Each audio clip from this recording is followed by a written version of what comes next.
Regresamos hoy, amigo oyente, al capítulo 14 de este libro de Isaías, y en nuestro programa anterior quedamos en un lugar muy importante. En realidad, tenemos aquí el origen de la maldad, el origen de Satanás, quien fue el instigador de la maldad. Siempre se ha presentado la pregunta de cómo se originó el pecado, y en realidad, ¿qué es el pecado? Ahora, Satanás no salió de noche y fue y se emborrachó. Eso no fue lo que él hizo. Tampoco salió a robar nada. Lo que él hizo puede ser expresado en solo una palabra, y es orgullo. Es decir, un orgullo exagerado, y deseamos reducirlo ahora a su denominador más pequeño. Ahora, ¿qué es el pecado? Bueno, pecado es cualquier cosa que sea contraria a la voluntad de Dios. Satanás fue creado, como vamos a ver, como ángel de luz, porque eso es lo que él era. Él era el hijo de la mañana, un ser perfecto, pero él recibió una voluntad libre. Él podía elegir lo que quería. Él se ensoberbeció y enorgulleció de tal manera que quiso oponer su voluntad a la voluntad de Dios. En nuestro programa anterior vimos en los versículos 13 y 14 de este capítulo 14 de Isaías, declaraciones de Satanás en las que expresa su voluntad, su propio deseo de hacer las cosas según su orgullo. Encontramos aquí algo muy interesante en los versículos 13 y 14 de este capítulo 14 de Isaías. Tú que decías en tu corazón, subiré al cielo, en lo alto, junto a las estrellas de Dios, levantaré mi trono, y en el monte del testimonio me sentaré, a los lados del norte, sobre las alturas de las nubes subiré, y seré semejante al Altísimo. No era el propósito de Satanás el de ser diferente a Dios. Él quería ser igual a Dios. Él quería ser, en otras palabras, Dios mismo. Y él puso su voluntad por encima de la voluntad de Dios. Y cualquier criatura que hace eso se coloca a sí mismo en el lugar de Dios. Hay muchos hombres hoy que están obrando de esa manera. Hay muchos hombres que ponen su propia voluntad por encima de la voluntad de Dios, y eso quiere decir que el hombre se está haciendo a sí mismo Dios. Y él ocupa ese lugar. Y eso es lo que es el pecado hoy en la familia humana. Todos nosotros nos hemos descarriado como ovejas. ¿Cómo? Apartados de la voluntad de Dios. Cada uno se dirige por su propio camino, el camino del hombre. Existen dos caminos, amigo oyente. Uno de ellos es el camino de Dios y el otro es el camino del hombre. Eso fue lo que el Señor expresó cuando dijo, Yo soy el camino, nadie viene al Padre sino por mí. Ahora, amigo oyente, usted se encuentra hoy en el universo de Dios. Usted está respirando el aire de Dios y disfrutando el calor que el sol de Dios le da. Usted nunca tiene que pagar por estas cosas ni por su vida, pero Él se la da. Usted es su criatura. Usted le debe mucho a Él. Usted tiene que obedecerle. Él dice que usted y yo, que nosotros, somos incapaces de obedecer. No está en el hombre el obedecer a Dios. No está en el hombre el andar en obediencia a Dios. El hombre tiene que ir al Señor Jesucristo como un pobre pecador perdido. Él está lejos de Dios, pero este es el camino hacia Dios. Y él entonces recibe un nombre nuevo. Eso es lo que quiere decir nacer de nuevo. Este es un pasaje tremendo de la Escritura. Notemos ahora lo que dice este capítulo. Dios le va a castigar y permítanos decirle, amigo oyente, que es un castigo muy severo. El versículo 15 de este capítulo 14 dice, Mas tú derribado eres hasta el Seol, a los lados del abismo. Aquí tenemos el juicio, el castigo de Satanás. Y usted recordará que el Señor Jesucristo dijo que Él había visto a Satanás cayendo como un relámpago del cielo, y en el libro de Apocalipsis también se nos habla de eso. Y finalmente, vamos a ver que Él será arrojado en el lago de fuego y azufre. Eso ha sido preparado para Él. Él es una criatura que ha puesto su propia voluntad contra la voluntad de Dios. Dios está elaborando un gran plan y un gran propósito que está mucho más allá del pensamiento de cualquier hombre aquí en la tierra.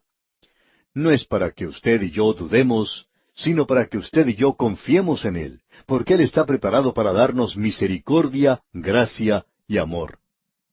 Luego se nos da en este capítulo el juicio, el castigo que recibirá esta criatura. Él dice aquí que Babilonia iba a ser controlada por Satanás. Usted recordará que Satanás le ofreció al Señor Jesucristo los reinos de este mundo. Babilonia le pertenecía a él, y detrás de Babilonia estaba Satanás, detrás de los reinos de este mundo. Esta es una revelación tremenda la que tenemos aquí.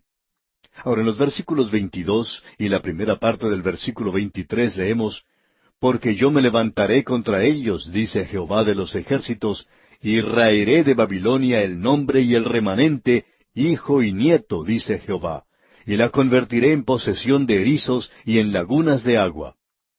Si usted ha observado alguna vez las ruinas de Babilonia o alguna foto tomada de ese lugar, podrá apreciar que esto ha sido cumplido de una manera literal. Se ha de reedificar en aquel día. Habrá nuevamente una Babilonia, un lugar donde se establecerá el gobierno de este mundo, y nuevamente se podrá escuchar una Babel de muchas voces en ese lugar. Habrá una torre de Babel contra Dios, y nuevamente Dios bajará a juzgar, y ese será el juicio final. Esa es la razón por la cual esas grandes verdades han sido presentadas ante nosotros allá en el libro de Génesis, para dejarnos saber lo que sucederá en el futuro. Luego en el versículo 25 de este capítulo 14 de Isaías se nos menciona otra cosa más. Allí dice, que quebrantaré al asirio en mi tierra, y en mis montes lo hollaré, y su yugo será apartado de ellos, y su carga será quitada de su hombro. Y este representa el rey que vendrá del norte. Consideremos ahora lo que se nos dice en el versículo 28. En el año que murió el rey Acaz, fue esta profecía. Aquí tenemos la segunda carga. Babilonia fue la primera. La segunda tuvo lugar en el año que murió el rey Acaz. Fue pronunciada a causa de la muerte del rey Acaz. Él había reinado por 16 años. Él había sido un rey muy malo, y por supuesto la gente pensaba que le seguiría otro rey malo. Pero se encontraban muy felices de haberse librado por fin de Acaz. Siempre existe una tenue posibilidad de que el próximo sea un buen rey. De paso, digamos que ellos tuvieron un buen rey. Ya veremos eso al leer más adelante en este libro de Isaías. Ahora el versículo 29 dice, «No te alegres tú, Filistea toda, por haberse quebrado la vara del que te hería, porque de la raíz de la culebra saldrá áspid, y su fruto serpiente voladora». Después del rey Acaz vinieron dos reyes que eran buenos, pero hablando francamente, los peores reyes vendrían después. Por tanto, es necesario comprender que el gobierno del hombre no va a traer ningún progreso en este mundo. En nuestros países tenemos la oportunidad de elegir a nuestros presidentes, y hay veces en que opinamos que con el cambiar del presidente o el cambiar de partido político, esto puede producir progreso. Sin embargo, no es así. Y la gente en aquel día pensaban que las cosas iban a resultar bien. Pero leemos, «No te alegres tú, Filistea toda», porque aunque ha muerto el rey Acaz, las cosas no van a cambiar ni van a ser mejores. Ahora, antes de que lleguen las bendiciones del reino, tendrá lugar un castigo severo de parte de Dios. Él está mirando hacia el futuro cuando llegará el anticristo, y entonces llegará el período de la gran tribulación. Hay aquellos que creen que esto no es una carga demasiado grande. En realidad, es difícil creer que lo sea. Sin embargo, lo es, amigo oyente. Ahora, el nombre Palestina es algo interesante. En realidad se refiere a aquellos que le dieron el nombre a esa tierra. Los que le dieron su nombre a esa tierra fueron los filisteos.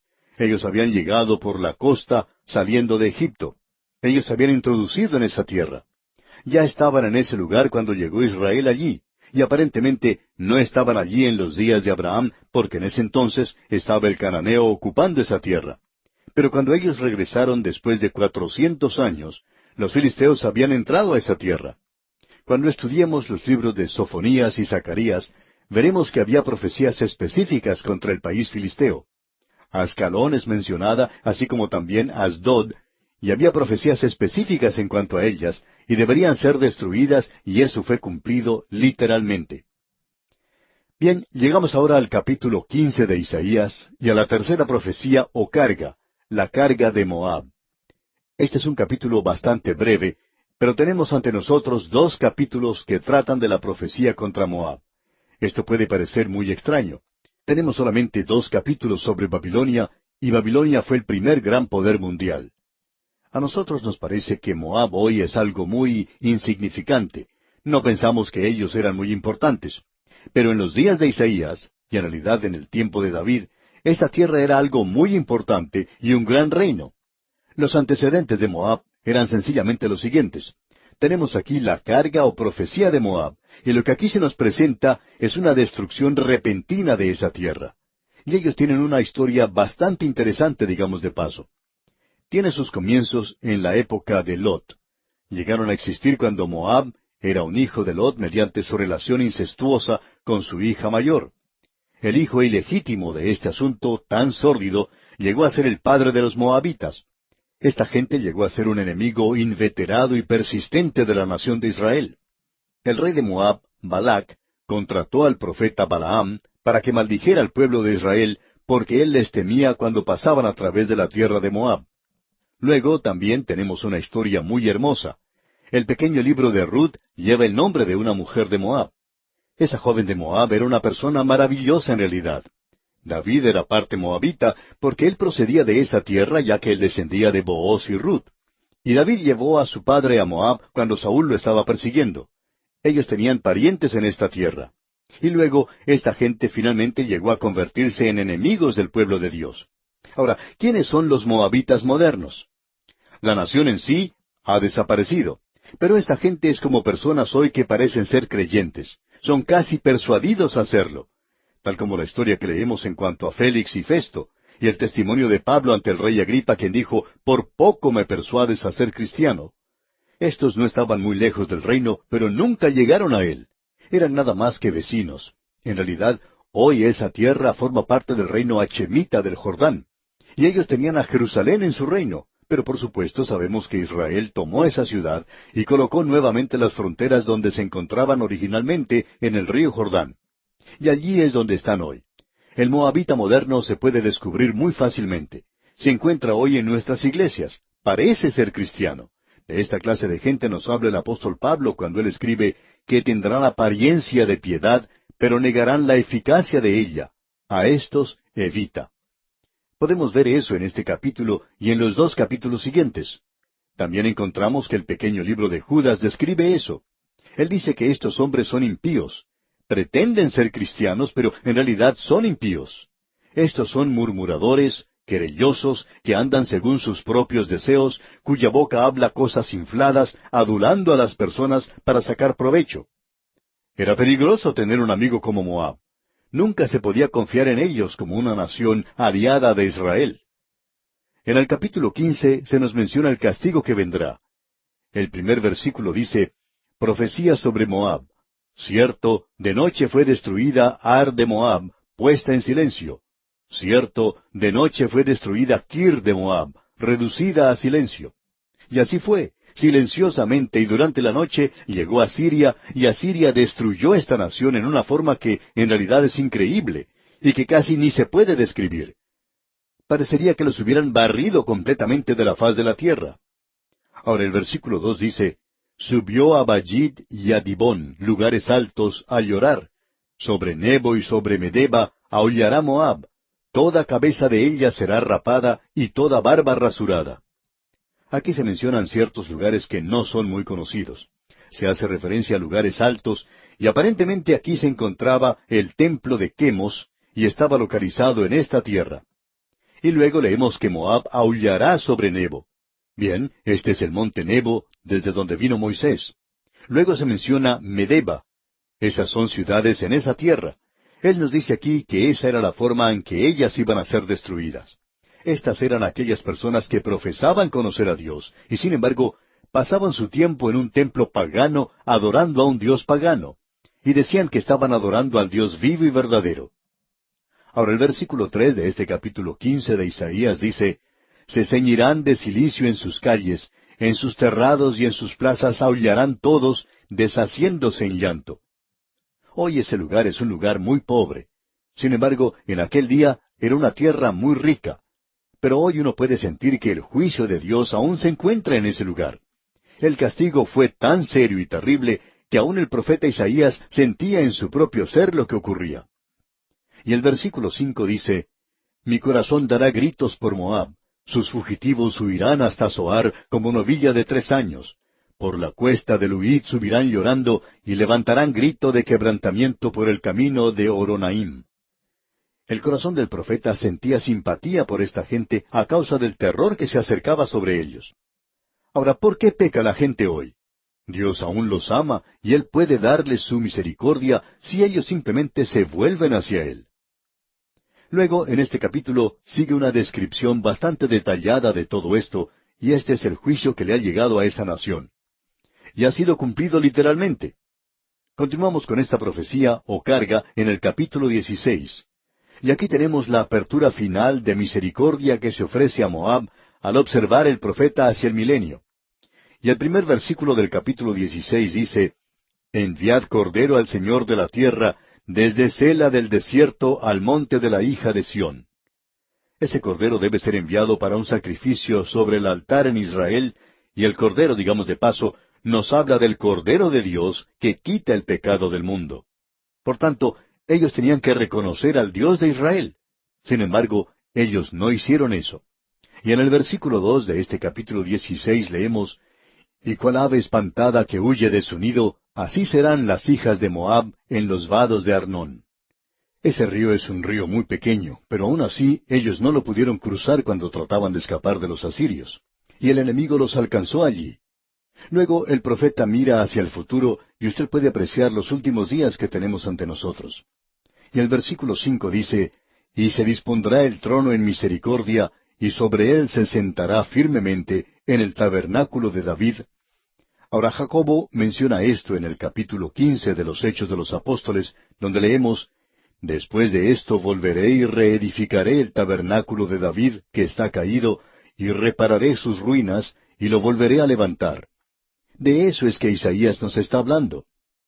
Hace un momento hablábamos de que el orgullo fue la causa de su caída. Y en el versículo 6 de este capítulo 16 de Isaías leemos, Hemos oído la soberbia de Moab, muy grandes son su soberbia, su arrogancia y su altivez, pero sus mentiras no serán firmes. Usted puede apreciar, amigo oyente, que ellos estaban confiando en su propia justicia, confiaban en sí mismos. Sin embargo, se engañaban a sí mismos. ¿Y cuántas personas en la iglesia hoy ni siquiera saben lo que es acudir al Señor Jesucristo como un pecador perdido y ser salvo? Veamos ahora lo que nos dicen los versículos 13 y 14 de este capítulo 16 de Isaías. Esta es la palabra que pronunció Jehová sobre Moab desde aquel tiempo. Pero ahora Jehová ha hablado diciendo, Dentro de 3 años, como los años de un jornalero, será abatida la gloria de Moab con toda su gran multitud, y los sobrevivientes serán pocos, pequeños y débiles. Cuando Dios trata con las naciones que están en Israel, Dios usa un calendario, pero nunca lo hace con la iglesia. Aquí Él dice que Moab iba a ser destruida dentro de 3 años. Y bien, sucedió que fueron destruidos por los asirios en ese plazo de 3 años. Todo eso sucedió. Bien, amigo oyente, vamos a dejar aquí por hoy, y Dios mediante continuaremos en nuestro próximo programa, cuando comenzaremos a considerar el capítulo 17 de Isaías. Como es nuestra costumbre, le sugerimos leer este capítulo 17, de tal forma que esté así preparado para nuestro siguiente programa, y pueda sacar el mayor provecho posible de él. En nuestro programa anterior, amigo oyente, comenzamos un estudio de Moab en el capítulo 15 de Isaías. Ahora nos encontramos en una sección donde existen ciertas cargas o juicios, y aquí se menciona los juicios de Dios sobre 11 naciones que en aquel día se encontraban al lado de la nación de Israel, o que de alguna forma tenían un contacto directo con esa nación. La razón por la cual Dios juzgó a cada nación se presenta de una forma muy directa. Vimos eso cuando comenzamos ese capítulo acerca de Moab. La razón dada allí era el orgullo. Y cuando leímos el capítulo 16, encontramos que la primera cosa que se le pide a Moab que haga, ya que este pueblo estaba subyugado por Israel, era que enviara un cordero al Señor de la tierra desde Sela del desierto. Ahora Sela era la ciudad de Petra, desde Sela del desierto al monte de la hija de Sión, dice. En esa ciudad se había tallado en la roca un altar donde se ofrecía holocaustos. Ahora Dios dice, envíen sus sacrificios al altar de Jerusalén. Y esto, dijimos, nos habla de la cruz de Cristo. Esta gente se negó a hacerlo. Ellos querían ser religiosos sin reconocer el hecho de que estaban sujetos a una voluntad superior. que ellos eran pecadores ante Dios, y en realidad ese fue el gran pecado contra esta nación. Ahora en el versículo 6 del capítulo 16 leemos, Hemos oído la soberbia de Moab, muy grandes son su soberbia, su arrogancia y su altivez, pero sus mentiras no serán firmes. La razón por la cual Dios tuvo que rechazar y juzgar a Moab fue debido a que el orgullo de ellos los forzó, digamos, a rechazar la oferta de misericordia de parte de Dios. Dios los hubiera librado. Este pueblo también se negó a dar refugio a la gente de Israel. Eso lo veremos más adelante. Ellos se pusieron a un lado, por así decirlo, fueron juzgados porque en lugar de proteger a sus vecinos y ayudarles, ellos en realidad no dejaban que los fugitivos llegaran a su tierra y se ocultaran. En lugar de ocultarlos, ellos los señalaban. Primero lo hicieron para con los de Asiria, y luego con los de Babilonia, para que ellos los pudieran tomar prisioneros. Esta fue otra de las cosas que trajo juicio contra ellos. Y nuevamente deseamos hacer una aplicación, y el juicio llegó a ellos, como leemos en el versículo 14 del capítulo 16. Pero ahora Jehová ha hablado, diciendo, Dentro de 3 años, como los años de un jornalero, será abatida la gloria de Moab con toda su gran multitud, y los sobrevivientes serán pocos, pequeños y débiles. Aquí se nos muestra que el castigo ya estaba señalado para esta nación. Asiria destruyó a esa nación, y ese fue el cumplimiento del juicio de Dios contra ellos. ¿Por qué? Porque ese fue el gran pecado que causó que Lucifer, el hijo de la mañana, se llenara de orgullo, y él quería elevar su trono más allá del trono de Dios. Quería ser independiente de Dios, y eso era lo que él estaba buscando. Él quería establecer su propio reino, y nadie dependería de Dios en ese reino. Esa es la posición que toma el liberalismo hoy. Aquellas personas que rechazan la palabra de Dios, aquellos que rechazan su revelación. Básicamente, lo que causa que ellos hagan esto es el orgullo, eso que está en todos nuestros corazones. Nos gusta hacer las cosas por nosotros mismos, y a la mayoría de la gente le gustaría tener una religión así. Les gusta hacer esa clase de cosas. Ellos prefieren hacerlo por sí mismos. Quieren hacer algo para ser salvos. Eso es algo que satisface nuestro orgullo, como bien podemos apreciar. Y en el día de hoy existen tantos miembros en las iglesias que son en realidad hipócritas. Muchos de ellos son egoístas. Y en realidad hay muchos miembros de iglesias que están contra Dios. Y todo esto se basa en el orgullo del corazón humano. Cada uno se ha apartado por su propio camino. Queremos hacerlo de nuestra forma, a nuestra propia manera. Ahora el castigo se cumplió contra Moab, una nación que en el día de hoy ha sido olvidada completamente. Ha llegado a ser muy insignificante.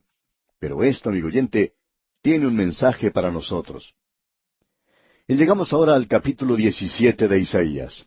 Y aquí encontramos la cuarta carga o profecía. La cuarta carga es la profecía sobre Damasco. Damasco era la capital de Siria, y podemos decir de paso que aún lo es en el día de hoy. Aquí encontramos en realidad la carga de Damasco y la de Efraín en el futuro inmediato, y también en un futuro más alejado. Lo que tenemos aquí es a la nación de Siria y al reino del norte de Israel. Y en esta época ellos habían hecho una alianza entre sí. Esas dos naciones se habían aliado y a menudo bajaban juntas contra el reino de Judá. Y Damasco era la ciudad principal de Siria. Ahora, en el primer versículo de este capítulo 17 leemos, Profecía sobre Damasco. He aquí que Damasco dejará de ser ciudad y será montón de ruinas. Damasco y sus aliados, Efraín, los cuales forman una de las 10 tribus del norte, y esto es algo a lo cual debemos prestar atención por un momento. Damasco, como dijimos, era la capital de Siria como lo es en el día de hoy. Ha sido llamada hoy la ciudad más antigua del mundo. Creemos que uno puede visitar varios lugares que dicen lo mismo. Uno puede ir a Grecia, más allá de Corinto, y encontrar ciudades que dicen ser parte de la civilización nigea, la que en realidad fue el comienzo de la civilización griega, y la gente de allí dice que ese es el lugar más antiguo. No hay mucho por esos lugares en el día de hoy para llamarla una ciudad o un pueblo. Todo lo que existe en ese lugar es un buen restaurante griego y eso es todo. Cuando uno viaja a Jericó, en el camino puede encontrar un cartel que indica la distancia hasta la ciudad de Jericó, y debajo dice que esa es la ciudad más antigua. Así es que creemos que cada nación puede tener, o por lo menos decir que tiene, la ciudad más antigua. Damasco, pues, puede reclamar eso para sí. Ahora, fue Vitringa quien escribió lo siguiente: Damasco ha sido destruida más a menudo que cualquier otra ciudad, y se levanta nuevamente de las cenizas. Y ya vamos a ver eso. Damasco quiere decir Siria. Efraín, por su parte, es el nombre de una tribu de Israel. También es el nombre de una ciudad. Igualmente es el nombre de una montaña y el nombre de un hombre. También se refiere a las 10 tribus de Israel. Esa es una de las palabras que se usa en lugar de decir Israel. Fue usada por los profetas. Usted puede encontrar que Oseas, por ejemplo, utilizó esa expresión. Bien, aquí se usa para representar a las tribus del norte que ordinariamente se llaman Israel. Aquí tenemos, pues, la carga, la profecía de Damasco. Damasco ya no será más una ciudad y será un montón de ruinas. Hay algunas personas que dicen, bueno, mire, esto no ha sido cumplido aún. Pero como ya hemos dicho, existe un cumplimiento futuro de todas estas profecías y también creemos que aquí se trata de un cumplimiento local. Alguien quizá nos diga, ¿cómo puede explicar eso? Bueno, creemos que existen 2 profecías y las explicaciones que tenemos tienen sentido por lo menos para nosotros. La primera de ellas es que los historiadores no siempre dicen las cosas tal cual son. Cierto hombre que escribía historia, no hace mucho, hizo una declaración de que los mentirosos más grandes del mundo eran los historiadores. Los historiadores no siempre han dicho lo correcto al decir que esta es la ciudad más antigua, es decir, la ciudad original de Damasco. Porque en esa zona se encuentran muchas ruinas de una ciudad, y cualquiera de esas ruinas podría haber sido la antigua Damasco. Y probablemente así sea. Damasco es igual a muchas grandes ciudades antiguas. Cuando era destruida en algún lugar, los habitantes siempre podían volver a reedificarla sobre las ruinas. Hay veces en que ellos cambiaban de lugar y la reedificaban en otro lugar. Con algunas ciudades no hacían eso o no sabían hacer eso, a causa de que la gente opinaba que esas ciudades eran sagradas. Jerusalén, por ejemplo, es una ciudad así. Hubiera sido mucho más fácil reedificar la ciudad en otro lugar en la época de Nehemías. Pero eso no se hizo porque había tantas cosas que eran sagradas en conexión con la ciudad antigua. Los historiadores todavía no nos han indicado cuál de las ruinas que existen en ese lugar podrían haber sido de la antigua Damasco. Esa es una de las explicaciones. La otra es que es la ciudad más antigua y que ha soportado las atrocidades de la guerra y que nunca ha dejado de ser una ciudad aun cuando haya cambiado de localidad. Es probablemente la ciudad más antigua en el mundo. Pero esa ciudad que ha sobrevivido cada catástrofe que ha venido a esta tierra, y especialmente a ese lugar que ha visto ejércitos pasar a través de ella y ha podido sobrevivir, no podrá sobrevivir durante el período de la gran tribulación. En ese período será destruida, y como nos dice el escritor aquí, dejará de ser una ciudad. Llegará a ser entonces un montón de ruinas. Y creemos que ambas cosas están correctas en relación a esta ciudad. Son declaraciones verdaderas y por cierto que podemos decir que es profecía cumplida. Ahora el versículo 2 de este capítulo 17 dice, Las ciudades de Aroer están desamparadas, en majadas se convertirán, dormirán allí, y no habrá quien los espante. Esta ciudad de Aroer era un suburbio cerca de Damasco. Esa zona será totalmente destruida. Eso probablemente ha ocurrido con Damasco en el pasado, y probablemente vuelva a suceder. Ahora en el versículo 3 de este capítulo 17 leemos, Y cesará el socorro de Efraín y el reino de Damasco, y lo que quede de Siria será como la gloria de los hijos de Israel, dice Jehová de los ejércitos. Es decir, que el reino del norte de Israel soportará su parte de la carga de Damasco en el juicio a causa de su alianza con esa nación. Se nos dice allá en el segundo libro de Reyes que ambas serán asediadas por ese gran monarca Tiglat-Pileser. Y estas 2 naciones fueron llevadas cautivas por el rey Salmanasar. Esto lo vemos en el segundo libro de Reyes, capítulo 17, versículo 6. Esto, por cierto, que es un cumplimiento parcial de la profecía de Isaías. Pero en cuanto a muchas de ellas se refiere, es el cumplimiento total. Debemos decir que para nosotros, esto está echando una mirada hacia el futuro. Y por cierto que tenemos un cumplimiento parcial. Muchas veces encontramos eso en la palabra de Dios. Ahora, en lo que resta de este capítulo, vemos que el cumplimiento de este castigo se realizará. No vamos a entrar en detalles aquí porque necesitamos adelantarnos un poco hoy. Pasemos entonces al versículo 10 de este capítulo 17 de Isaías. Porque te olvidaste del Dios de tu salvación y no te acordaste de la roca de tu refugio. Por tanto, sembrarás plantas hermosas y plantarás sarmiento extraño. Lo que tenemos ante nosotros es lo siguiente. Creemos que esto es algo que se ha cumplido literalmente, pero que también tiene su aplicación espiritual. Siempre es así. Usted puede notar hoy cómo se han plantado árboles hermosos y plantas hermosas y sarmientos en ese lugar.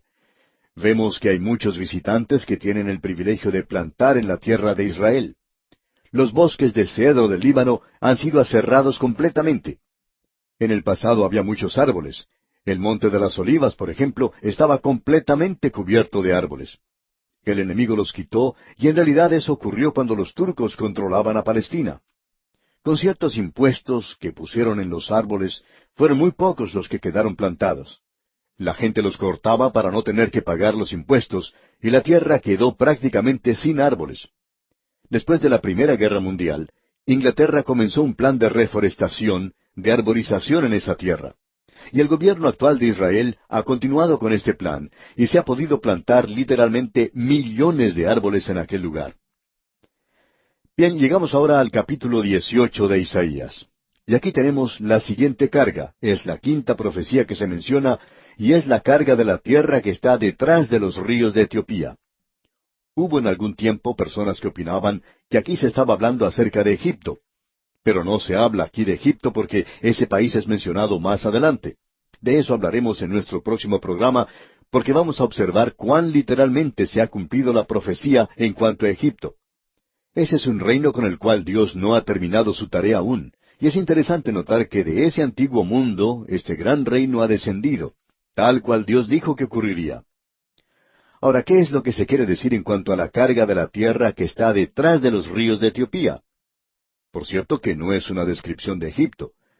Hay algunas personas que aún tratan de incluir aquí a países como Inglaterra y Estados Unidos, y cuando comenzamos a leer cosas como esas, en realidad me dan ganas de bostezar porque estas cosas nos cansan. Eso no es interpretar la palabra de Dios. La realidad es que aquí se está hablando de la tierra de Etiopía. Ahora existen dos Etiopías. La palabra original que se usaba era Cus, y existe una en Asia, como es mencionado allá en Génesis capítulo 2, versículo 13, y también tenemos una en África, y eso lo podemos leer allá en Éxodo capítulo 2, versículos 15 al 21. Creemos que estamos hablando aquí acerca de la Etiopía de África. Estamos seguros en cuanto a eso, ya que es mencionada aquí la tierra que está tras los ríos de Etiopía. Y los ríos de Etiopía es una referencia al río Nilo, por supuesto. Lo que tenemos ante nosotros aquí es algo que opinamos es muy interesante y maravilloso. Tenemos en el primer versículo el llamado de atención de Dios al mundo en cuanto a Etiopía. Allí dice, «Ay de la tierra que hace sombra con las alas, que está tras los ríos de Etiopía». Ahora la palabra «ay» aquí es una palabra desafortunada, porque es la misma palabra que se utiliza allá en Isaías capítulo 1, versículo 4, que comienza diciendo, «Oh gente pecadora, pueblo cargado de maldad». Es como una expresión de pena, un suspiro, una interjección. Se podría decir, «Oh tierra que hace sombras con las alas, escúchame». Así debería haber sido. Y tampoco se debía haber dicho que hace sombra con las alas. Hubiera sido mejor haber traducido esto como el susurro de alas, ese rozamiento que hacen las alas en vuelo. Y eso es algo bastante interesante. Un misionero que vivió en ese lugar por muchos años indicó que Etiopía es conocida, se destaca como una tierra donde hay muchas aves. Es llamada la tierra de las alas. Es algo que en realidad identifica a este lugar. Ahora notemos lo que dice el versículo 2 de este capítulo 18 de Isaías. Que envía mensajeros por el mar y en naves de junco sobre las aguas. Andad mensajeros veloces a la nación de elevada estatura y tez brillante, al pueblo temible desde su principio y después, gente fuerte y conquistadora, cuya tierra es surcada por ríos. Ahora, naves de junco no caracterizarían en el día de hoy a ninguna nación moderna. Uno no podría identificar eso con Inglaterra o con los Estados Unidos, como algunos tratan de hacerlo, porque esas naciones simplemente no usan eso. La nación que se menciona aquí, por cierto, que es Etiopía. Ahora, en el versículo 3 leemos, Vosotros todos los moradores del mundo y habitantes de la tierra, cuando se levante bandera en los montes, mirad, y cuando se toque trompeta, escuchad.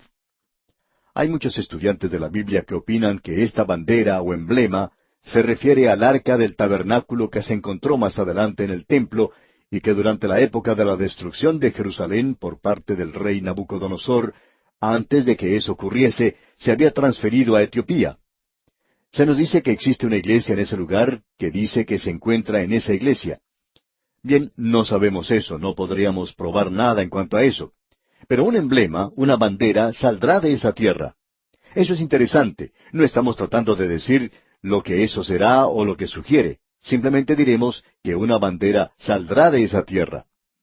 Ahora el versículo 7 dice, En aquel tiempo será traída ofrenda a Jehová de los ejércitos, del pueblo de elevada estatura y tez brillante, del pueblo temible desde su principio y después, gente fuerte y conquistadora, cuya tierra es surcada por ríos, al lugar del nombre de Jehová de los ejércitos, al monte de Sión. Es evidente que la referencia aquí es a los habitantes de Etiopía, que no hay un juicio contra ellos, sino que vemos que ellos se encontrarán en Jerusalén. Y ya hemos señalado un versículo en el libro de los Salmos, donde dice que los habitantes de Israel le preguntan a los de Etiopía, ¿qué estáis haciendo vosotros en Jerusalén? Parecería que se estuviera hablando de integración racial en aquel día. Quizá eso llegue a ocurrir en el milenio, pero él va a decir, yo he nacido aquí, yo he nacido de nuevo. Dios tiene cosas maravillosas que decir en cuanto a Etiopía. Cuando Mussolini invadió a Etiopía, Dios no permitió que ellos cayeran, aun en la forma brutal en la cual estaban siendo tratados. Mussolini cayó, y Etiopía es aún una nación y lo será hasta cuando llegue el milenio. Y aquí nos detenemos por hoy, amigo oyente. En nuestro próximo programa comenzaremos a estudiar el capítulo 19 de este libro de Isaías, donde daremos consideración a la profecía sobre Egipto. Como siempre lo hacemos, le sugerimos leer todo el capítulo 19 para estar así mejor preparado para nuestro próximo estudio. En el día de hoy, amigo oyente, llegamos al capítulo 19 de Isaías, y este capítulo trata de la carga o profecía sobre Egipto, que es la sexta carga. Como ya hemos visto anteriormente, este es un juicio. Aquí tenemos unos 11 juicios que conciernen a las naciones que rodean a Israel. Y por cierto que la nación de Egipto es una nación que uno esperaría ver en una lista como esta. Este es sin duda alguna uno de los grandes pasajes que nos ilustran la exactitud de la palabra de Dios. Creemos que una de las grandes pruebas de la palabra de Dios es la profecía que ya ha sido cumplida. No tenemos ninguna otra nación que se destaque tanto en las páginas de la Escritura como lo es la nación de Egipto en relación a Israel. La historia de esta nación es mucho más larga que cualquier otra nación mencionada en las Escrituras, incluyendo a Israel. En realidad, fue en la tierra de Egipto donde nació la nación de Israel, es decir, donde se convirtió en nación. Allí habían ido 70 almas de la familia de Jacob.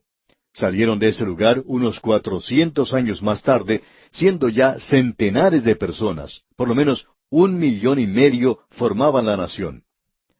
Ahora, la nación de Egipto, en esa época, ya era una nación antigua. Ha sido una de las naciones más antiguas de las grandes naciones del pasado, y lo que es notable acerca de esto es que ha tenido una historia continua hasta el día presente. Y por supuesto, está en existencia en el día de hoy y tiene una parte importante en los eventos mundiales. Tiene un futuro glorioso que se predice en las páginas de las Escrituras que estamos considerando en el día de hoy. Ahora, este capítulo contiene todos los elementos que entran en la historia de la nación. Tenemos aquí su pasado y su presente, así como también su futuro. Vemos cada uno de estos tiempos en las páginas de las Escrituras cuando Abraham huyó de Egipto y de paso digamos que llegó a tener dificultades. Luego más tarde, José fue vendido a mercaderes que iban a Egipto y más adelante forzó a su padre Jacob y a sus 12 hijos a ir a Egipto con sus familias, un total de 70 almas. Ahora Israel llegó a ser una gran nación en la esclavitud de los ladrillares de Egipto. Y más adelante, cuando regresaron a su tierra, dos de sus reyes, el rey Acaz y Ezequías, ambos llegaron a hacer alianza con Egipto, y encontraron que esta nación era un aliado en el cual no se podía confiar. Durante el período entre el Antiguo y el Nuevo Testamento, en ese período entre los libros de Malaquías y Mateo, Israel padeció penosamente a manos de la nación egipcia. Y cuando nació el Señor Jesucristo, Él fue llevado a Egipto. Y el Evangelio en esos días tempranos tuvo muchos convertidos en Egipto durante los primeros 3 siglos de la era cristiana. De esa sección del mundo salieron 3 grandes santos de la Iglesia: Atanasio, Orígenes y San Agustín y varios otros. Estos 3 siempre hemos pensado que han sido los más destacados. Cada uno de ellos es un aguijón, creemos nosotros, a la vista de la nueva nación de Israel. Ahora hemos dividido este capítulo en los primeros 15 versículos, donde se encuentra la profecía cumplida, y luego el resto del capítulo en profecía que aún no se ha cumplido, aquello que se encuentra en el futuro. Y quisiéramos mencionar algunas de esas cosas porque son grandes cosas que se destacan en este capítulo en particular. En primer lugar, notemos lo que nos dice el primer versículo de este capítulo 19. Profecía sobre Egipto. He aquí que Jehová monta sobre una ligera nube, y entrará en Egipto, y los ídolos de Egipto temblarán delante de él, y desfallecerá el corazón de los egipcios dentro de ellos. La acusación principal y el juicio de Dios contra Israel era por la idolatría. Vamos a ver eso nuevamente al observar el libro de Ezequiel, porque otra de las profecías más destacadas se encuentra en Ezequiel, donde Dios dijo que cada ídolo desaparecería de Egipto, y Egipto tenía tantos ídolos como los tenía Babilonia. Babilonia fue el lugar donde tuvo su origen prácticamente la idolatría, pero por cierto que Egipto contribuyó mucho a esto. Creemos que las declaraciones del apóstol Pablo, allá en su carta a los Romanos capítulo 1, versículos 21 al 23, probablemente son más aptas para Egipto que para cualquier otra nación. Allí dice Pablo lo siguiente: Pues habiendo conocido a Dios, no le glorificaron como a Dios, ni le dieron gracias, sino que se envanecieron en sus razonamientos, y su necio corazón fue entenebrecido. Profesando ser sabios, se hicieron necios, y cambiaron la gloria del Dios incorruptible en semejanza de imagen de hombre corruptible, de ave, de cuadrúpedos y de reptiles. Ahora, la historia nos da testimonio del hecho de que era originalmente monoteísta. Nos referimos a Egipto, desde luego. Es decir, que ellos, los egipcios, adoraban a un solo Dios. Pero gradualmente se deslizaron hacia la peor clase de idolatría, donde cada criatura debajo del cielo era adorada. Para ellos había dioses de ciudades específicas, de astros y fenómenos astronómicos, tales como el sol y la esfera celeste, y animales y plantas, y también de diversos aspectos de la vida, tales como el amor y la guerra. Cuando Moisés estaba listo para librar a la nación de Israel del poder de Egipto, Dios tuvo que llevar a cabo una guerra, lo cual le agradó hacer. Él la llamó la batalla de los dioses, cuando Moisés pudo provocar las plagas en Egipto. Cada una de esas plagas fue dirigida contra un dios, uno de los ídolos de Egipto. Y el Señor Jehová castigó todas las formas de idolatría en Egipto, desde el sol en los cielos hasta el río Nilo, así como también las ranas y los piojos que se encontraban en la tierra. Y ahora el Señor Jehová baja montado sobre una nube para destruir los ídolos de Egipto. Y es interesante saber que la idolatría ha desaparecido de esa tierra desde hace mucho tiempo, aun cuando la gente mora en la ignorancia y la superstición religiosa moderna. Es difícil encontrar otro lugar que se encuentre bajo tinieblas más tenebrosas que la tierra de Egipto, y eso es una profecía que ha sido cumplida literalmente. Aquí vemos otra cosa en el siguiente versículo, versículo 2. Levantaré egipcios contra egipcios, y cada uno peleará contra su hermano, cada uno contra su prójimo, ciudad contra ciudad, y reino contra reino. Durante la época de Isaías, fueron varios los faraones que se levantaron. Ellos no podían ya controlar este gran reino, y el ejército no les obedecía más. La gente ya no los respetaba, y eso causó que se establecieran ciudades y estados que se gobernaban a sí mismos por un período de tiempo. Es por eso que existen esas divisiones en la zona norte del Nilo, donde existen grandes ciudades en esa sección del país. Y luego, descendiendo hacia el sur, nuevamente hay otra división donde se encuentra la ciudad de Menfis, y sabemos que eso está mencionado en las Escrituras. Ahora el versículo 3 del capítulo 19 nos dice, y el espíritu de Egipto se desvanecerá en medio de él, y destruiré su consejo, y preguntarán a sus imágenes, a sus hechiceros, a sus evocadores y a sus adivinos. Esta nación tan orgullosa tenía una civilización muy avanzada, por cierto, y probablemente no existe ninguna otra nación debajo del sol hoy que no le deba mucho a esta gran civilización de Egipto. Ahora esta gente se había volcado a adorar ídolos, y luego finalmente en su desesperación buscaban los espíritus. Y uno puede encontrar eso, por ejemplo, en la época de Moisés, cuando los magos fueron llamados a la presencia de Faraón. Usted recuerda que estos magos en realidad pudieron duplicar algunos de los milagros que había realizado Moisés. Llegó la ocasión cuando ya no pudieron duplicarlos más y entonces huyeron. Pero al principio pudieron hacerlo.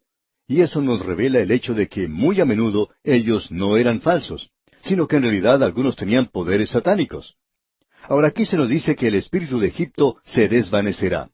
Y el versículo 4 dice, y entregaré a Egipto en manos de señor duro, y rey violento se enseñoreará de ellos, dice el Señor Jehová de los ejércitos. Este señor enérgico es uno que se menciona específicamente en la historia como Samético, quien llegó al poder en el siglo IX a.C. Pero también se presentaron los turcos otomanos, y luego llegaron también los reyes Ixos, que provenían del desierto. Estos eran nómadas, príncipes beduinos, y por una época gobernaban a Egipto. Eso fue en realidad un período anterior a Isaías. Fue cuando José se encontraba en Egipto y los reyes egipcios se encontraban en el poder. Así es que Egipto ha tenido esta experiencia y todo eso se ha cumplido literalmente. Ahora el versículo 5 dice, y las aguas del mar faltarán y el río se agotará y secará. Estas son profecías específicas que son bastante destacadas. Cuando en este versículo se dice aguas del mar, es en referencia al río Nilo, porque esa es la principal arteria fluvial de la nación y era un cuerpo de agua muy grande. Es por esa razón que aquí se lo menciona como un mar. Los ríos mencionados aquí eran canales que habían sido construidos especialmente alrededor de la boca del río. Y ese lugar tenía que mantenerse abierto todo el tiempo, ya que en aquel día el río traía mucha arena y la gente debía trabajar para mantener esa boca del río abierta. Eso ocurre en muchos otros lugares del mundo. Ahora el versículo 6 de este capítulo 19 de Isaías dice, y se alejarán los ríos, se agotarán y secarán las corrientes de los fosos, la caña y el carrizo serán cortados. Estas corrientes de los pozos indican que eran lugares de defensa. Esto es algo que es interesante. Aún hoy estas salidas al mar, estos canales que antes eran lugares maravillosos, no tienen ninguna clase de vegetación. Antes eran como el jardín del Edén, pero no es así en el día de hoy. Ahora, los que han visitado la tierra de Egipto se sorprenden al notar las maravillas que se han logrado por medio de la irrigación, y luego uno encuentra que nada está creciendo a orillas del río Nilo.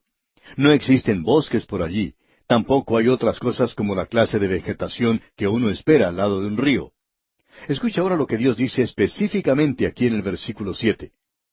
La pradera de junto al río, de junto a la ribera del río, y toda sementera del río, se secarán, se perderán, y no serán más. Junto al río crecían las plantas de papiro, y en esa época esta era una gran industria. En realidad, Egipto se convirtió en una nación rica a causa del papiro que se utilizaba como material para escribir por parte del hombre. Antes de eso se utilizaban esas tabletas de barro.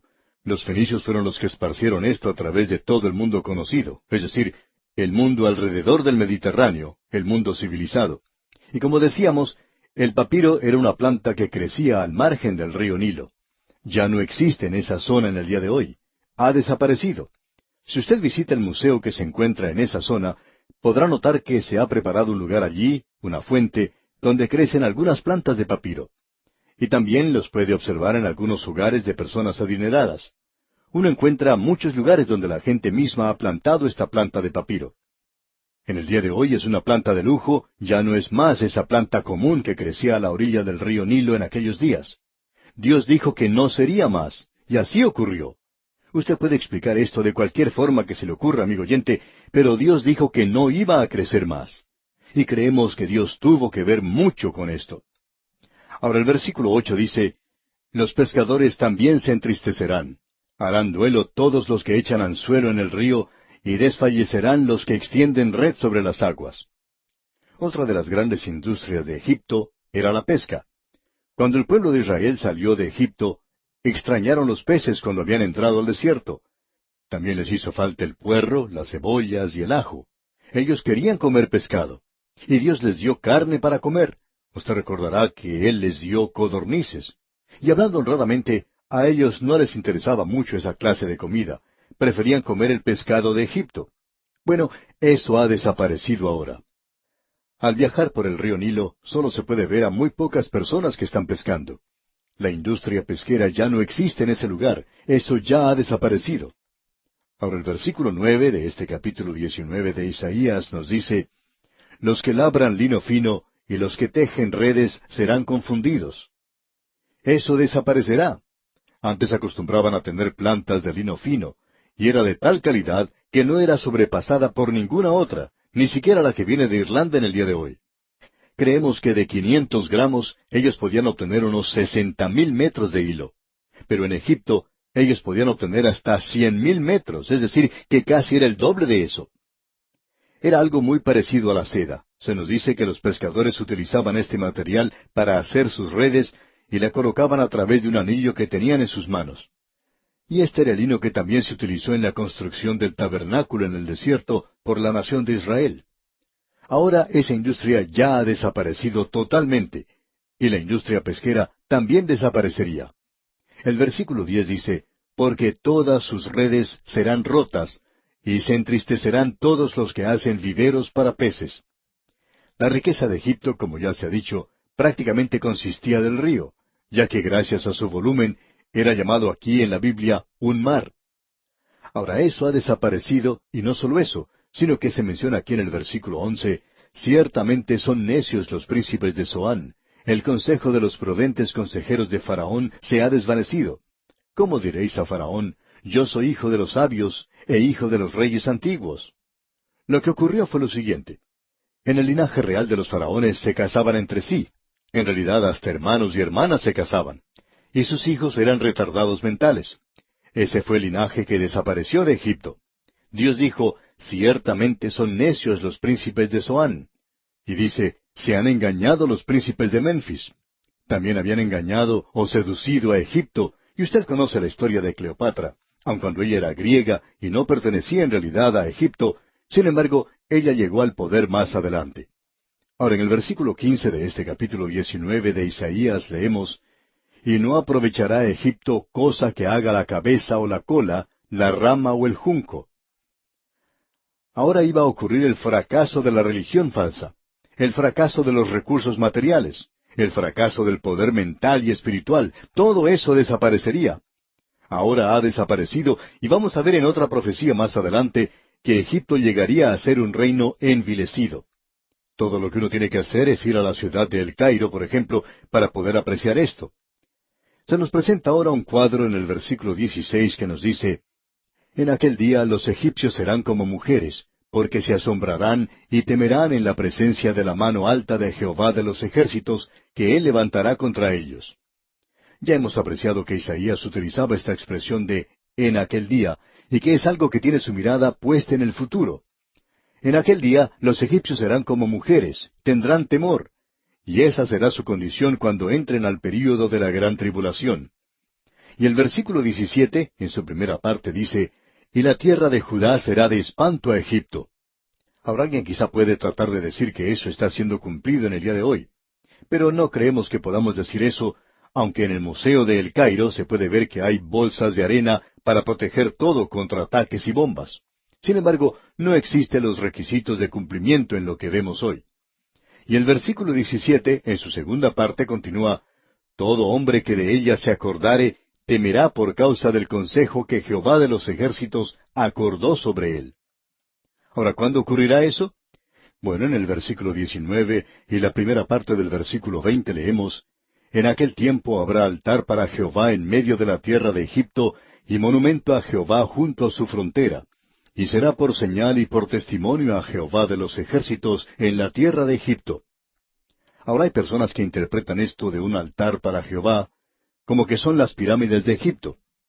Bueno, la pirámide no es un altar, tampoco es un monumento. Es un mausoleo gigantesco para sepultar a los reyes y a su reina. Y eso es todo lo que es. ¿Cuál será, pues, la señal? ¿Cuál será el emblema? Bueno, no es otra cosa sino la cruz de Cristo. Y en el versículo 22 de este capítulo 19 leemos, «Y herirá Jehová a Egipto, herirá y sanará, y se convertirán a Jehová, y les será clemente y los sanará». Egipto tiene un futuro glorioso, y esa nación entrará y disfrutará del reino de Israel. No parece que esto fuera así en el presente, ¿verdad? Solo Dios puede hacer eso. Y en el versículo 24 leemos, «En aquel tiempo Israel será tercero con Egipto y con Asiria para bendición en medio de la tierra». Asiria será restaurada. Este es un gran pasaje de las Escrituras. Llegamos ahora al capítulo 20 de Isaías, el cual es una continuación de la carga o profecía de Egipto, y el pensamiento principal aquí es que en 3 años esta tierra será invadida. Leamos el primer versículo del capítulo 20. «En el año que vino el Tartán a Asdod, cuando lo envió Sargón, rey de Asiria, y peleó contra Asdod y la tomó». Ahora Tartán era un general en el ejército asirio. Él es mencionado en el segundo libro de Reyes, capítulo 18, versículo 17. Asdod era una ciudad en Samaria, en las 10 tribus del norte. También debemos decir que Sargón fue el que sucedió en el trono a Salmanasar. Eso es mencionado allá en el segundo libro de Reyes, capítulo 17, versículo 3. Por años, la historia secular no podía encontrar a Sargón, y había historiadores que si uno estudia lo que dijeron hace 100 años, vería que ellos decían que Sargón nunca había vivido. Ellos no lo podían encontrar, pero lo han hallado ahora. Los arqueólogos lo han hallado en piedras y tabletas de barro en las cuales se habla de la historia de este rey. Esto es algo muy sorprendente, digamos de paso. Lo interesante de notar aquí es que todo esto ocurriría en el plazo de 3 años. Isaías tenía que caminar a través de Israel para dejarles saber a ellos lo que ocurriría a Egipto. Y mientras él andaba, según se nos dice aquí, desnudo y descalzo, él sería una señal y pronóstico para la gente que aun cuando se había establecido un futuro glorioso para Egipto, aún así ellos debían ser juzgados. Y se nos dice aquí que esto iba a tener lugar en 3 años. Cuán destacada es esta declaración que tenemos ante nosotros concerniente a este pueblo de este particular pasaje de las Escrituras. Esto es algo que realmente nos llama mucho la atención. Se nos dice que Asiria sería la nación que haría eso. Y Asiria tomó a Egipto, y más adelante lo hizo también Babilonia. Bien, dejaremos esto aquí por ahora y continuaremos nuestro estudio, Dios mediante, en nuestro próximo programa en el capítulo 21.